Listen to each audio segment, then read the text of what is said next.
Descobri que meus 3 filhos não são meus e sumi do mapa. Voltei apenas para impedir minha ex de ganhar meu seguro de vida. Se você é novo por aqui, não se esqueça de se inscrever e ativar o sininho para receber as notificações dos novos vídeos. E também deixe aquele like, isso ajuda muito o canal a crescer e a trazer cada vez mais conteúdo de qualidade. Vou começar essa história dizendo que não acho que sou uma pessoa boa, e essa é uma história com algum dano colateral. Mas é uma história sobre uma pessoa ruim se vingando de outra pessoa ruim.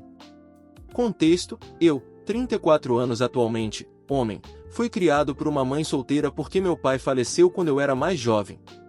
No entanto, tive muitos modelos masculinos dos meus irmãos mais velhos, e ele deixou uma generosa apólice de seguro de vida, então, em grande parte, tive uma boa criação. Porém, nunca fui muito sociável e, desde a minha adolescência, passei muito tempo na frente do computador. Esse hábito piorou quando entrei na faculdade, o que resultou em eu passar 80% do meu tempo jogando, trabalhando, lendo ou fazendo algo na tela. Como resultado, eu não era muito atraente e estava bem obeso aos 20 anos. Por essas razões, nunca realmente namorei e nem perdi a virgindade até conhecer minha ex-noiva. Além disso, fui criado em um ambiente muito religioso porque minha mãe se tornou extremamente religiosa após a morte do meu pai, então sempre pensei que sair por aí era uma má ideia. A única coisa que eu tinha a meu favor era que me tornei relativamente bom em várias linguagens de programação e expandi esses conhecimentos na faculdade. Não diria que sou um ótimo profissional de programador, mas, com um pouco de conhecimento em programação e muita criatividade, você consegue criar fontes de renda residual. Eu tinha um emprego decente onde podia trabalhar de casa 3 dias por semana. Aos 24 anos, ainda estava acima do peso e era um rejeitado social, mas, por meio da minha mãe, conheci uma mulher do grupo de estudo bíblico dela, que eventualmente se tornou minha ex-noiva 36 anos atualmente, mulher. Nós nos demos bem e começamos a namorar. Ela tinha um filho de 2 anos na época, e eles se tornaram as únicas coisas no meu mundo que eu realmente me importava. Não demorou muito para que nos tornássemos íntimos.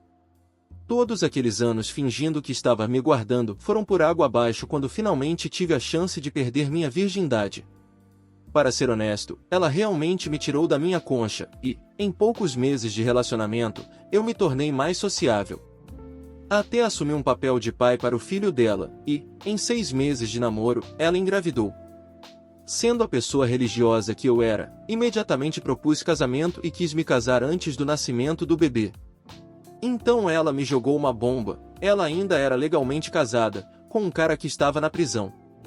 Isso não me incomodou muito, pois ela sempre falava sobre seu passado problemático, e eu achava que seria o responsável por salvá-la disso. Então aceitei isso como parte do pacote. Ela iniciou o processo de divórcio pouco depois, e planejamos nos casar assim que o divórcio fosse concluído. Eu estava nas nuvens após o nascimento do bebê e achava que finalmente tinha encontrado meu lugar no mundo. Até comecei a perder peso e passei menos tempo online do que nunca. Ela sempre foi gentil comigo, e eu achava que compartilhávamos tudo o que sentíamos um com o outro, como eu estava enganado. Havia alguns sinais de alerta que eu estava cego demais pelo amor para enxergar. Ela me disse logo no início que o único motivo para ter se envolvido com a minha igreja era porque estava em liberdade condicional e tinha processos judiciais pendentes, e achou que isso ajudaria no caso dela. 2. Apesar de eu ganhar uma renda confortável de 6 dígitos com projetos paralelos e meu trabalho principal de TI, ela insistia em manter o emprego de meio período, e minha mãe teve que me ajudar a cuidar das crianças por causa disso. 3. Ela conhecia muita gente, sério. Que tipo de mãe suburbana com um emprego de secretária tem 200 contatos no celular? 4. Continuamos adiando nosso casamento por causa de parentes doentes ou outros problemas, embora ela tenha concluído o divórcio com o ex-marido. Então, algo aconteceu que me tirou do encanto dela. Ela engravidou pela 2ª vez, desta vez de gêmeos. Havíamos estado juntos por cerca de 4 anos e estávamos prestes a ter 4 filhos. 2 a mais do que eu jamais imaginei ter. Ela afirmou que estava usando anticoncepcional na época, então não usávamos preservativos. Enfim, após o nascimento dos gêmeos, Comecei a consultar meu médico sobre fazer uma vasectomia, e minha ex-noiva me incentivou. Eu queria congelar alguns espermatozoides antes da operação, porque poderíamos mudar completamente de ideia em 5 anos. Fui à consulta, e o médico me informou que minha contagem de esperma era baixa e que eles eram, em sua maioria, imóveis, mas que isso poderia ser um problema temporário e recomendou que eu adotasse uma dieta mais saudável e outras mudanças por algumas semanas antes de voltar. Quando fui à segunda consulta e o mesmo problema foi identificado, o médico começou a investigar mais a fundo, mas você já sabe onde isso vai dar. Então, o médico disse que provavelmente eu era infértil, o que acabou não sendo completamente verdade, já que agora tenho um filho que eu sei que é biologicamente meu, mas isso impulsionou os eventos seguintes. Eu mencionei que tinha 3 filhos biológicos, e o médico ficou visivelmente desconfortável e começou a falar, mas eu estava em estado de choque e nem entendi direito o que ele estava dizendo. Acho que saí do consultório antes mesmo de terminarem de falar comigo. Nem cheguei a pegar meu carro, simplesmente caminhei até começar a escurecer e, eventualmente, chamei um Uber para ir para casa. Minha noiva estava preocupada e já dormindo quando cheguei, então menti para ela, dizendo que meu carro havia quebrado, meu celular tinha descarregado, e eu fiquei no mecânico até tarde e esqueci de avisar. Fui dormir e, ao acordar no dia seguinte, imediatamente entrei no computador para pesquisar histórias semelhantes, tentando me agarrar a uma falsa esperança. O primeiro post que li dizia que avaliações de fertilidade nem sempre eram precisas e que eu deveria fazer um teste de paternidade 100%. Achei que com certeza isso mostraria que o médico estava errado, mas, quando recebi o resultado, dentro de uma semana, descobri que as crianças não eram minhas. A primeira pessoa para quem contei foi minha mãe. Fui até a casa dela e chorei pela primeira vez na vida adulta. Ela me consolou e então contou uma história que eu nunca deveria ter ouvido.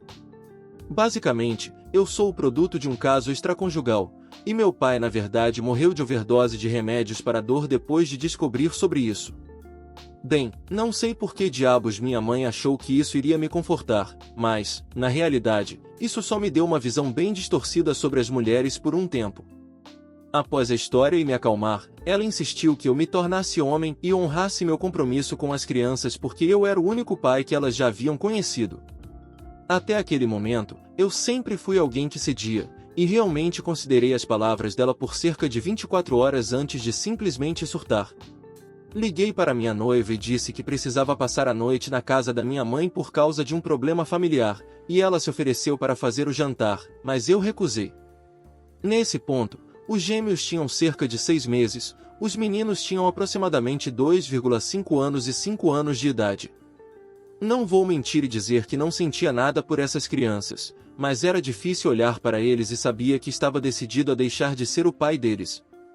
Sabia que isso os destruiria e os prejudicaria, mas não conseguia suportar ouvi-los me chamarem de papai, porque cada vez que faziam isso era como uma faca no meu coração.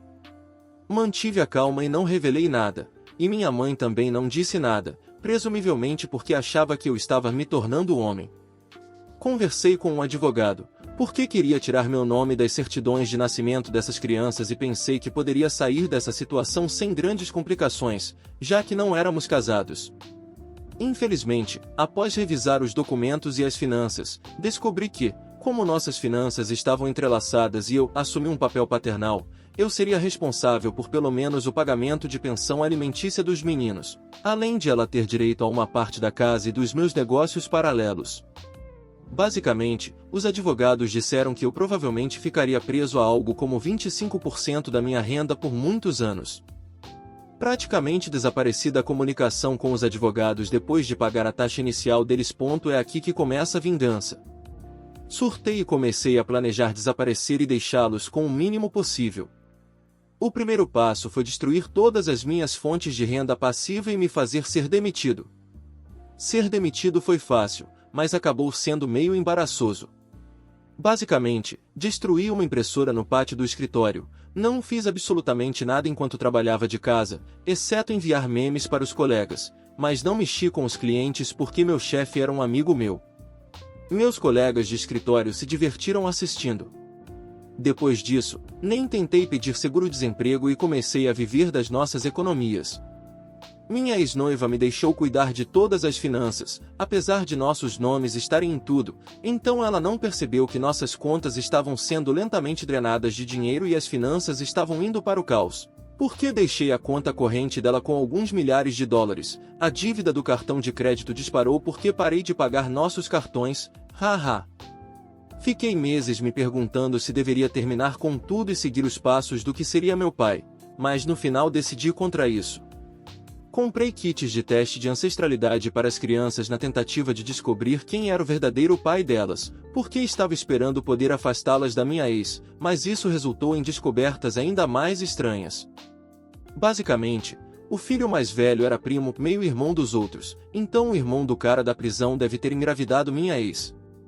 Além disso, não vi nenhum membro da família nos testes que eu achasse que seria um bom encaixe para cuidar delas. Então, essa investigação chegou ao fim. Também tentei me distanciar da minha mãe, pois fiquei enojado com o que ela fez com meu pai e com sua nova aliança de traidora com minha ex. Planejei sair, muito longe, de tudo, simplesmente desaparecendo durante uma viagem de trilha. Eu realmente fiz muita propaganda dessa viagem e disse que ficaria por uma semana sozinho com meus pensamentos nas trilhas. Antes da viagem, levei o garoto de aproximadamente 6 anos para tomar um sorvete e chorei pela segunda vez na minha vida adulta. O garoto ficou obviamente angustiado ao ver seu pai chorar e começou a tentar me acalmar. Acho que eu estava chorando porque sabia que precisava deixá-lo, e pedi desculpas dezenas de vezes, mas acho que ele estava apenas confuso com a situação. Eu estava mais preocupado em perdê-lo, porque sabia que ele não era meu filho, mas ainda assim consegui criar um vínculo com ele. Eu saí naquela tarde e realmente sumi. Agora, a próxima parte vou pular, porque não tenho certeza se foi legal ou ilegal, mas depois de 6 meses eu tinha uma nova identidade, um novo nome e morava em uma nova cidade, onde consegui recomeçar minha carreira de TI e estava lentamente trabalhando para alcançar meu antigo status de renda novamente. Comecei a stalkear minha ex no Facebook e em outras redes sociais. Não vou mentir, foi catártico, para dizer o mínimo. O caos deles tentando acessar contas deve ter sido um inferno e ela percebeu que nossas finanças confortáveis não eram tão confortáveis assim. Pedir dinheiro no Facebook é muito vulgar. Mais uma vez, não vou mencionar as questões legais, mas muitas pessoas saíram à minha procura e eu considerei ligar para a polícia para avisar que eu estava bem, mas decidi não fazer isso, eventualmente tive que pagar uma multa pesada por isso, mas valeu a pena. Trabalhei em mim mesmo por um longo tempo e entrei em ótima forma. Perdi minha religião e caí em um estilo de vida hedonista. Eu me tornei irreconhecível. Continuei stalkeando essa mulher por cerca de 1 ano, quando soube que ela estava namorando um novo cara e engravidou quase imediatamente. Claro, minha mãe ainda estava na vida dela, cuidando dos meus supostos filhos, enquanto ela fazia sabe-se lá o que. Então, no primeiro aniversário de minha fuga, ela postou uma página de memorial, para mim. Isso me fez decidir que minha vingança não estava completamente terminada e decidi ligar para o meu irmão e avisar que eu estava vivo. Meu irmão e eu tínhamos nos distanciado nos últimos 10 anos, mas ele era da família e sempre esteve lá quando eu era mais jovem. Eu lhe contei o motivo de eu ter feito o que fiz e nós conversamos. Pedi para ele não contar a ninguém ainda e ele concordou. Mas então ele me contou que minha mãe e minha ex-noiva estavam processando a minha seguradora para honrar meu seguro de vida. De alguma forma, ela conseguiu manter a apólice ativa, apesar do custo elevado.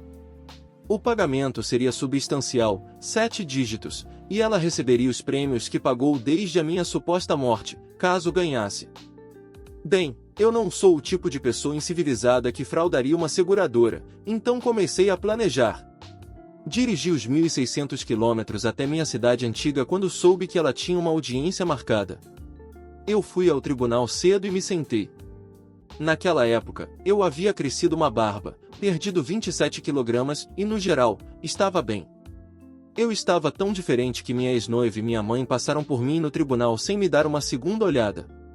Eu achei que eles se encontrariam em uma grande sala de audiências e eu já estava planejando invadir e gritar algo como protesto, mas eles acabaram indo para uma sala pequena com alguns advogados da seguradora.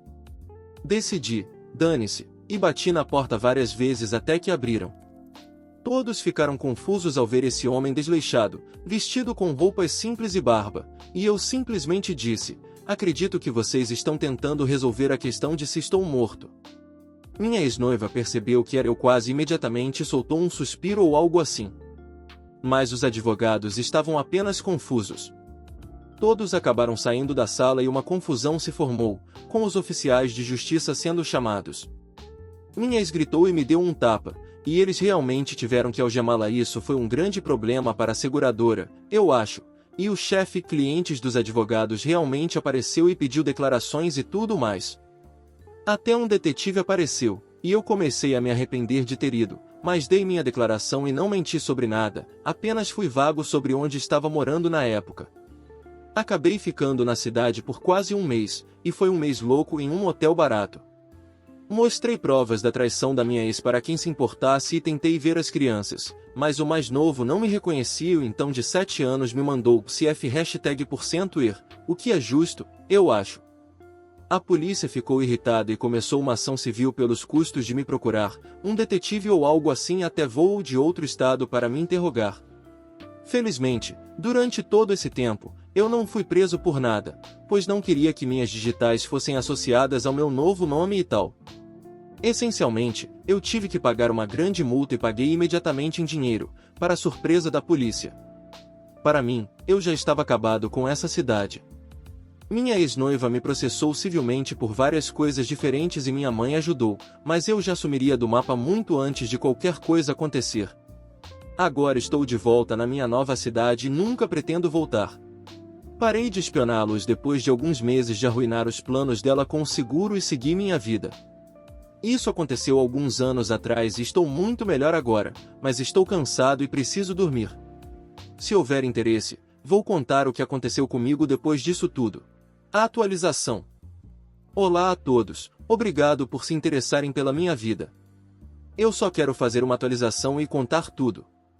Principalmente, queria deixar as pessoas saberem o que aconteceu com a minha vida, porque muitas pessoas parecem interessadas. Talvez eu responda algumas perguntas nos comentários se alguém tiver uma pergunta urgente. Não vou dizer nada sobre como desaparecer, porque não podemos discutir possíveis crimes aqui, mas literalmente, milhões de imigrantes indocumentados fazem isso para conseguir trabalhar em empresas nos Estados Unidos também. O tio Sam só quer que os impostos sejam pagos.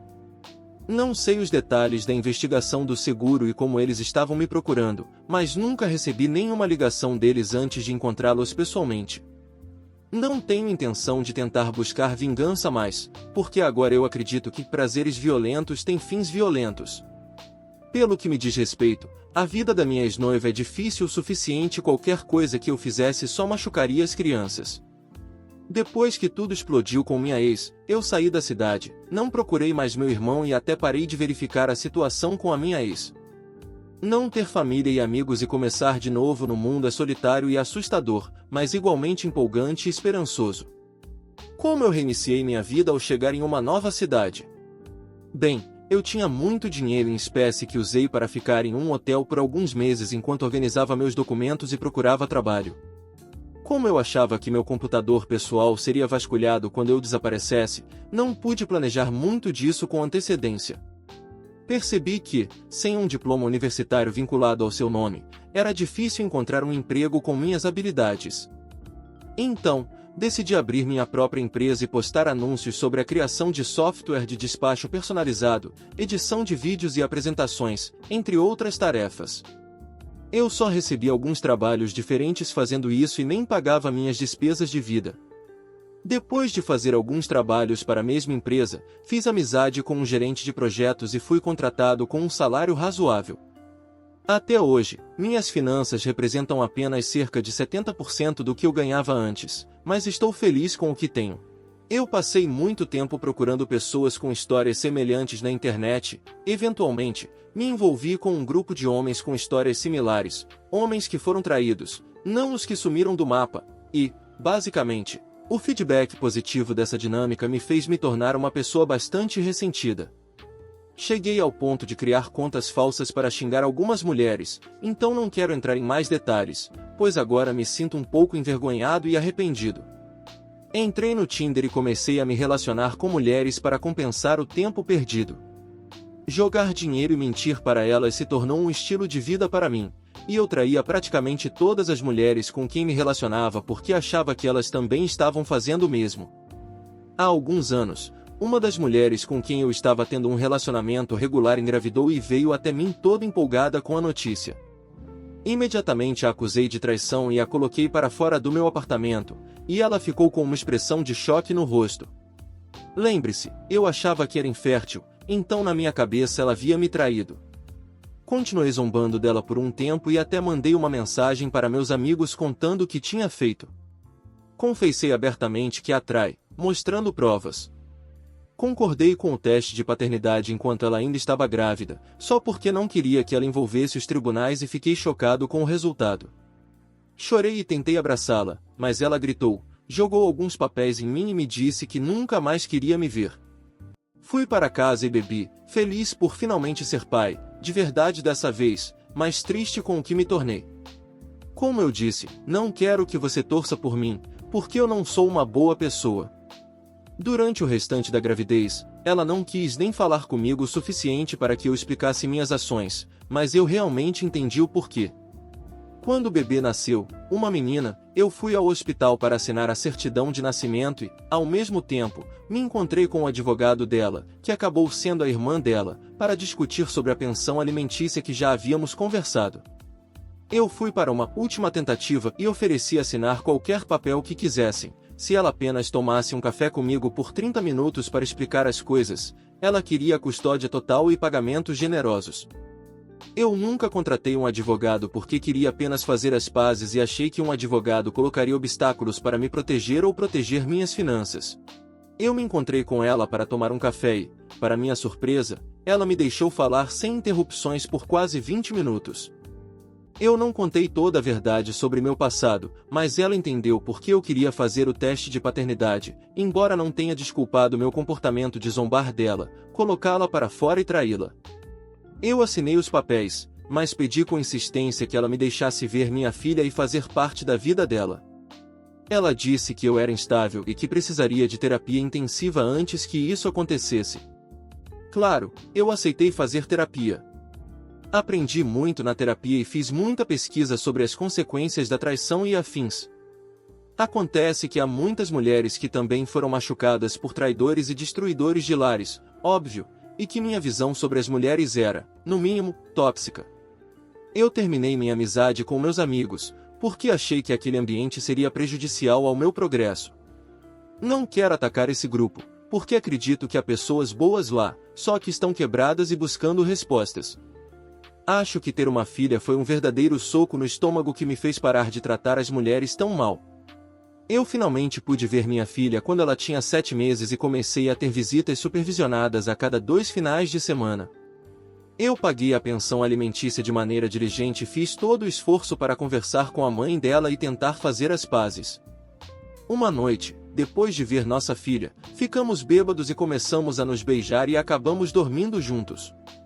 Quando acordamos na manhã seguinte, ela estava envergonhada e apenas me pediu para ir embora, mas parecia que, de certa forma, ela queria tentar fazer as coisas darem certo. Levou um tempo, mas nós nos mudamos juntos depois que ela perdeu o emprego por causa da Covid-19 e estamos morando juntos. A família dela me odeia e isso tem nos impedido de falar sobre casamento ou algo do tipo.